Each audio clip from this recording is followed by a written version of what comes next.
Coincidentally on street, picture लेती हैं, post करती हैं, वो मानी किया। अच्छा, टोरंटो में ही उनके हस्बैंड $300-400 के लिए अली के कॉन्सर्ट में एज अ साउंड इंजीनियर काम करते हैं, वो माने उन्होंने किया। जब वो कहते हैं कि आफ्टर द सेकंड इंसिडेंट हमने मिलना छोड़ दिया था। और बहुत सारी पिक्चर्स हैं जो इनकी अच्छी इंटरेक्शन रही। अच्छा, फिर तीसरा इवेंट कैसे हुआ, तीसरी चीज़? थर्ड इवेंट एक JS इवेंट थे, उनका एक कॉन्सर्ट था जिसमें अली को इंडिपेंडेंटली हायर किया गया, मिशा को इंडिपेंडेंटली हायर किया गया, और इन दोनों ने 2 सॉन्ग्स इकट्ठे गाने थे।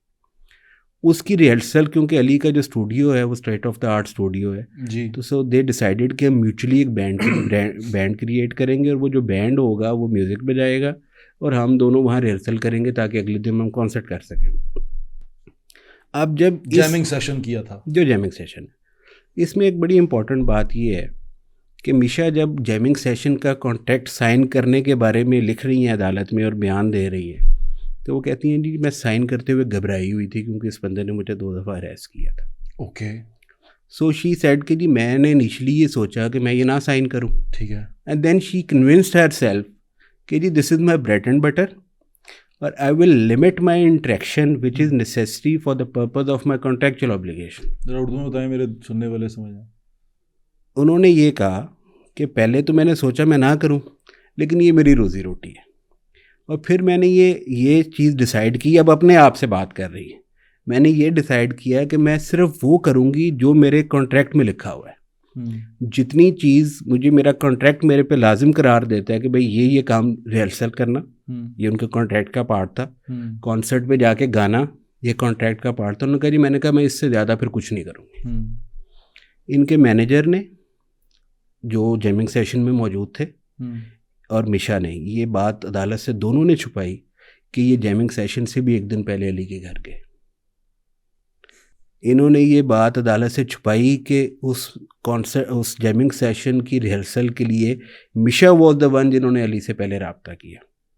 ये सारा एविडेंस हमने प्रोड्यूस किया और इन्होंने माना कोर्ट में कि आप सच कह रहे हैं, कि हम सच कह रहे हैं, क्योंकि डॉक्यूमेंट्री एविडेंस है। जी ठीक है। इवन वो जो मैसेजेस थे, कोर्ट ने सिर्फ क्योंकि प्राइवेसी कंसर्न की वजह से मिशा का नंबर अदालत ने अपने एविडेंस में नहीं लिखा। शी एडमिटेड कि ये मेरा नंबर है और ये मैंने मैसेज किए। इन्होंने कैटेगोरिकली मैसेज भी माना, वो भी माना। अब वहाँ 9 म्यूजिशियन बैठे हुए हैं, ये आ जाती हैं for a jamming session. 9 musician बैठे हुए हैं और इन सर्कल बैठे हुए हैं, एक सामने एक लाइन में नहीं बैठे।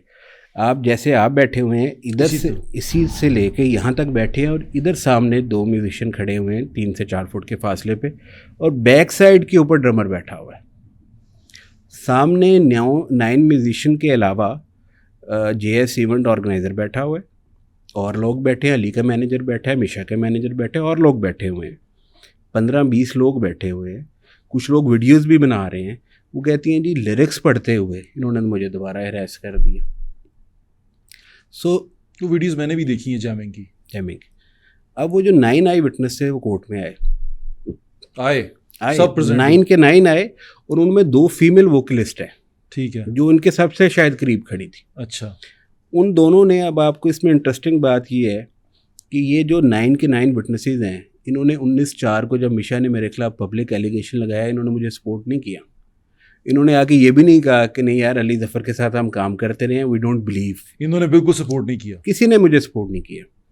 जब 21/4 को इन्होंने इंटरव्यू दिया और इन्होंने जैमिंग सेशन को अंदर मेंशन किया, तो तब वो पब्लिकली आया और उनके ये झूठ बोल रही है। उन्होंने कहा जी हमको उधर थे। उन दोनों ख़वातीन ने आके अपने इंस्टाग्राम पे पोस्ट लगाई, वो टॉक शो में आई, वो कोर्ट में आए, 9 के 9 आई विटनेस। और ये सारे वो विटनेस हैं, इनमें बाकिर साहब हैं, इनमें गिटारिस्ट है जो असद है। ये अगर आप इनकी प्रोफाइल इनकी देखेंगे तो ये सब लोग अपनी अपनी रेलेवेंट फील्ड में तब भी स्टार थे जब अली और मिशा को कोई जानता भी नहीं था। तो ये इंडिपेंडेंट है। इन्होंने नूरजहान के साथ काम किया है, इन्होंने साथ नुसरत अली खान साहब के बड़े बड़े ना, इवन इनमें काफ़ी वो लोग हैं जिन्होंने मिशा के साथ भी काम किया। ठीक है। तो ये कोई ऐसा नहीं था कि कोई मैंने उनको कह दिया था। अगर मैंने कहना होता तो मैं 19/4 को ही कह देता। जी ठीक है। जब ये जैमिंग वाला आया, इन 9 के 9 आई विटनेसेस ने, जो फीमेल विटनेसेस हैं, जो ख़वातीन थी, उन्होंने कैटेगोरिकली कहा कि ये झूठ बोल रही हैं, हम वहाँ थे, ऐसा कुछ नहीं हुआ। अब ये मेरे विटनेसेस हैं, एक विटनेस इन्होंने प्रोड्यूस किया। अच्छा।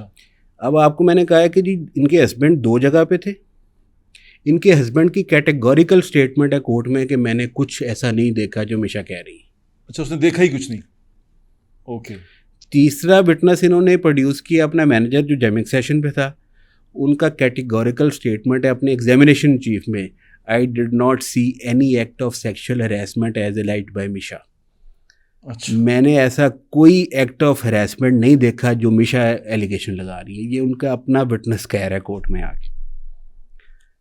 अब आप ये 10 विटनेसेस हो गए, हम मिशा को भी निकाल दें, आप अली को, क्योंकि अली भी विटनेस है, मिशा भी विटनेस है, हम इन दोनों को निकाल देते हैं। अब ये 10 विटनेसेस हैं जिनमें 9 विटनेसेस मेरे हैं और 1 विटनेस उनका है, और जिसमें मेरे ने 2 ख़वातीन विटनेस प्रोड्यूस की हैं।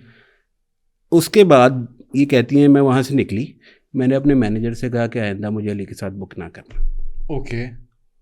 सो अब आपने बात घर से बाहर निकाल दी, एंड ये टोल्ड अ थर्ड पर्सन कि जी मुझे बुक नहीं करना है अली के साथ। ये उन्होंने अदालत में कहा कि मैंने निकलते ही कहा कि मुझे अब अपने मैनेजर को कि मुझे अब अली के साथ बुक नहीं बिल्कुल करना। बिल्कुल, ये उनकी स्टेटमेंट है। ठीक है, डन हो गया। अब अगले दिन कॉन्सर्ट होता है। कॉन्सर्ट ठीक हुआ? कॉन्सर्ट ठीक हुआ, साउंड चेक हुआ, साउंड चेक पे उधर इकट्ठे थे, कॉन्सर्ट हुआ, सारा कुछ हुआ।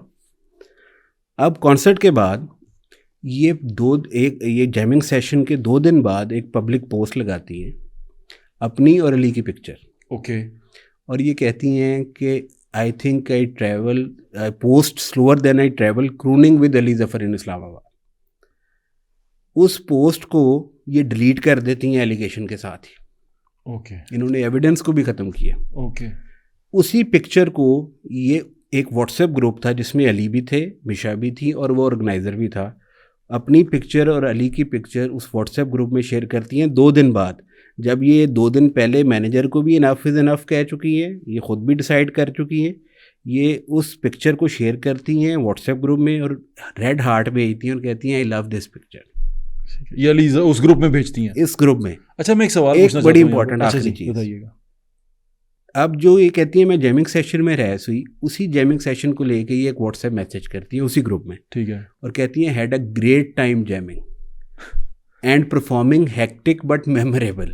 अच्छा, ये उस जैमिंग सेशन को मेमोरेबल भी कहती हैं और ग्रेट टाइम भी कहती हैं। ठीक है। ये सारी चीज़ें कोर्ट रिकॉर्ड पे हैं। अच्छा, मैं एक सवाल पूछना चाहता हूँ उमर भाई आपसे कि ये सारा कुछ जो मैं देख रहा हूँ या जिस तरह ये बात हो रही है, आपने भी देखा कि वो बिल्कुल खुश हैं, वो बातचीत भी कर रही हैं, लेकिन ये अदालत में उन्होंने बयान दिया कि 3 जगह पे हुआ था और ये इस तरह मैंने किया था, लेकिन जब आपने प्रूव किया कि ऐसा नहीं हुआ था, ये जो आप कह रही हैं ये गलत कह रही हैं, ये नौबत क्यों आई ये सारा कुछ इसको कन्वर्ट करने की? ये क्या वजह बनती नज़र आती है? आपको क्या लगता है? क्योंकि मुझे इस तरह देखने में नज़र आया कि उस वक्त तक वो हैप्पी थी, लेकिन जो ही ये मामला कोर्ट में आया या इस तरह करके केस चला, उन्होंने उस तमाम हैप्पी मेमोरी को एक क्या कहते हैं ना, ट्रॉमेटिक इंसिडेंट में कन्वर्ट कर दिया। ये क्या वजह बनी? अच्छा, ये इनिशियली तो मैं बताऊँ इससे पहले स्टार्ट हो गया था, उनके अंदर स्टार्ट हो गया था। नहीं, ये तो इंसिडेंट ये मिशा कन्वे करती हैं मार्च में अली के मैनेजर को, जैसे मैंने स्टार्ट में कहा, और एलिगेशन अप्रैल में लगाती हैं। फरवरी 2018 को अली के मैनेजर को एक थ्रेट मैसेज आता है, वही वाला कि बैटल ऑफ बैंड से हट जाओ। नहीं, अली के मैनेजर को इंस्टाग्राम पे एक थ्रेट मैसेज आता है कि हम तुम्हारे क्लाइंट को उसकी मूवी रिलीज़ के करीब क्लीनर्स में लेके जाएंगे। ये किस तरफ से आता है? एक जनरल रैंडम अननोन सा एक मैसेज आता है।